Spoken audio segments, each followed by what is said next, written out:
Une nouvelle absolument délirante qui ne va peut-être pas vous surprendre, c'est Sébastien Delogu qui a été jugé très récemment pour une agression physique envers une conseillère d'éducation et un adjoint de chef d'établissement de lycée. Et du coup, il a pris 6 mois de prison, avec sursis évidemment, parce que quand tu es un élu, tu as l'immunité parlementaire, tu ne peux pas aller en prison. Je suis persuadé que si un élu tuait 5 personnes en plein centre-ville aux yeux de tous, il arriverait à ne pas aller en prison, c'est quasiment certain. Mais voilà, il a quand même pris 6 mois de prison avec sursis, c'est quasiment l'équivalent de Sarkozy, il me semble. Et du coup, on va regarder un petit peu ce qui s'est passé. Il était très virulent. Il parlait sur le même ton que Jean-Luc Mélenchon à la télé. Donc Jean-Luc Mélenchon est une référence de violence. Peste à la barre David, le proviseur adjoint. Selon ce dernier, le député ne s'est pas contenté de mots. Il s'est placé face à moi et tout en parlant avec un policier, il m'a asséné un coup de pied. Je suppose qu'il espérait une réaction de ma part pour légitimer la violence qu'il essayait d'instaurer, estime le fonctionnaire. Parce que oui, en tant qu'élu, Sébastien Delogu sait qu'il a beaucoup de pouvoir et que en tabassant des mecs, lui, il sera relâché. Alors que si le mec répond, ne serait-ce que s'il crache sur Sébastien Delogu, il pourra le poursuivre en justice pour atteinte à un élu de la République, etc. Et le mec se fera détruire. Donc Sébastien Delogu joue de sa position politique. Ce qui est carrément dégueulasse et qu'on ne peut pas condamner parce qu'il a beaucoup trop de pouvoir. L'unité médico-judiciaire a relevé une échymose d'1 centimètre et lui a accordé 1 jour d'interruption temporaire de travail. En 20 ans, je n'avais jamais été agressé.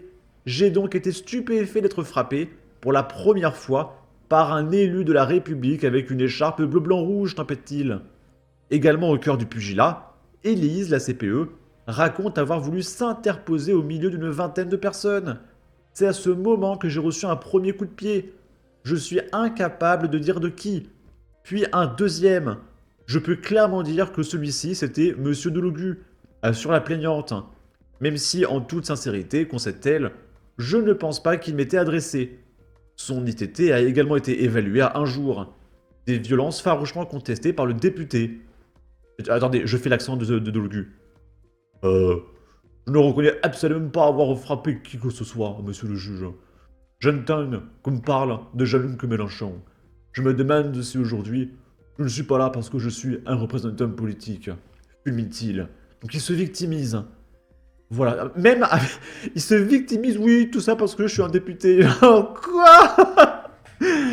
Sa version, ce jour-là, j'ai vu un proviseur arriver comme un baqueux, avec des gants, taper un élève. Oh, il est héroïque, Sébastien Delogu. Oui, j'ai été agacé, mais j'ai joué mon rôle de député. J'étais là pour trouver un consensus, pour permettre aux élèves manifestants de pouvoir tracter devant le lycée sans être bousculés. Et à ceux qui voulaient rentrer comme ma petite nièce de pouvoir le faire. Oh là, il matrixe toute sa famille. Seulement, j'ai été attrapé par le bras et on m'a dit de dégager. Tout ça a été monté pour noyer le poisson dans l'eau, car c'est très grave de toucher un élève. Au diapason de son avocat, il relève qu'aucun des témoins interrogés par les enquêteurs, profs, policiers ou personnels, n'a témoigné de coups de sa part. L'élu de 37 ans, au casier vierge, a lui-même attaqué en justice. Sa plainte a été classée. Et du coup, il se victimise et il se considère comme un député à abattre. Pas de quoi flancher le procureur Alain Berthaumieux. La démocratie n'a rien à gagner à ce genre d'attitude. Un élu doit faire preuve d'exemplarité, sermonne le magistrat, en réclamant 6 mois de prison avec sursis et 1 000 € d'amende payée par les impôts des Français. Parce que je rappelle que Sébastien Delogu vit grâce à l'argent des Français, il est payé par l'État. Donc c'est votre argent qui paye cette amende. On a le sentiment qu'il y a une volonté que Monsieur Delogu soit condamné dans ce dossier éminemment politique qui avait fait l'objet quelques heures après les faits, rappelle Madame Tagelmint, d'un tweet indigné du ministère de l'Éducation du gouvernement Borne. Cette affaire, c'est du parole contre parole. Alors non, parce que la victime a un échymose sur la jambe. Je ne suis pas certain qu'on serait aujourd'hui devant votre juridiction si l'homme n'était pas de la France insoumise et le député à abattre ces derniers mois, assène l'avocat. Alors je vous rassure, tout le monde s'en fout de Sébastien Delogu.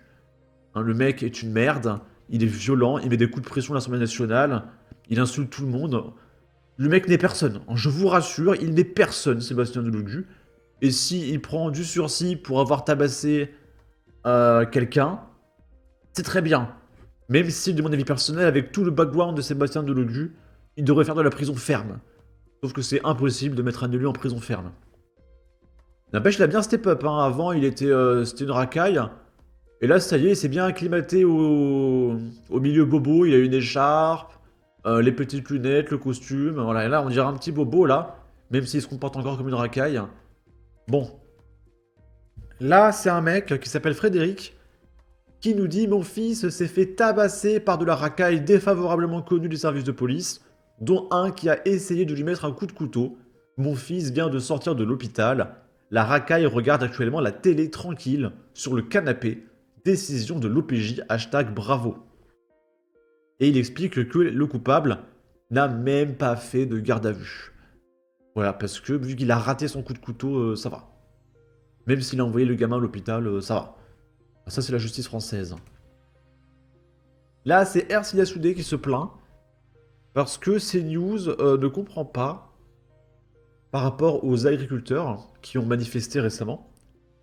Pourquoi il y a des tanks et des camions blindés pour arrêter les agriculteurs qui demandent à vivre, mais que par contre, pour la racaille qui plante des coups de couteau sur les gens, bah on ne voit pas les tanks en fait.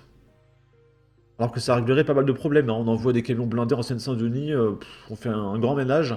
Mais non, on garde ça pour les agriculteurs et les gilets jaunes. Ils comprennent pas, on va écouter. Je mets un petit filtre. Hop. Votre intention initiale ces dernières heures, c'était de bloquer à la fois Paris et Lyon, je crois en tout cas, de grandes agglomérations pour taper fort avec la coordination rurale. Force est de constater que les forces de l'ordre vous en ont empêché en plusieurs points. Ça a donné lieu à quelques frictions, on s'en souvient, dans l'Essonne. Vous vouliez surtout être reçu à Matignon. A priori, ça ne sera pas possible, puisque vous vouliez le faire là pour les premières heures de la matinée. Ça veut dire que vous allez devoir patienter jusqu'au 13 janvier. Qu'est-ce qu'on vous a rétorqué comme argument pour ne pas vous recevoir ? Vous savez, en France, vous avez près d'un agriculteur sur deux qui a des difficultés de trésorerie. Alors lui, il s'appelle Paul, et c'est un agriculteur porte-parole de la coordination rurale. Et vous noterez que ces news sont les seuls à avoir daigné donner la parole aux agriculteurs. Hein, j'ai pas vu Libération, l'Humanité ou Mediapart interroger les agriculteurs. C'est bizarre. Et aujourd'hui, on a l'impression d'être maltraité. C'est presque de la répression à coups de matraque.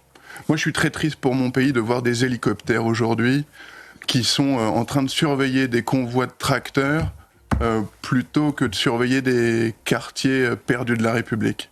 C'est ça la réalité de la France en 2025. Alors que votre mobilisation, il y a plus de 6 mois, maintenant 9 mois, avait été saluée comme étant admirable et tout à fait respectable.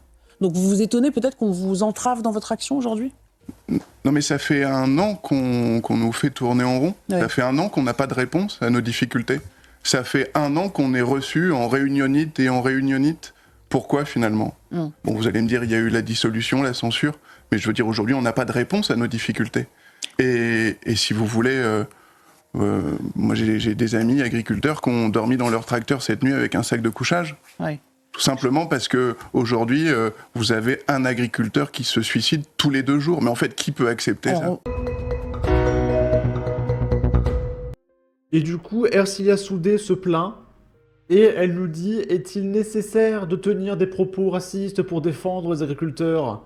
Il serait bon de ne pas se tromper de cible, ça ne profitera à personne. » Alors la cible, c'est peut-être les gauchistes hein, qui ont fait tomber ces quartiers perdus dont parle l'agriculteur, hein, je sais pas. Sur ce, n'hésitez pas à donner votre avis, votre opinion, à partager, liker, commenter, ça aidera au référencement de la vidéo sur YouTube. Abonnez-vous, suivez-moi sur Twitter, prenez soin de vous, salut!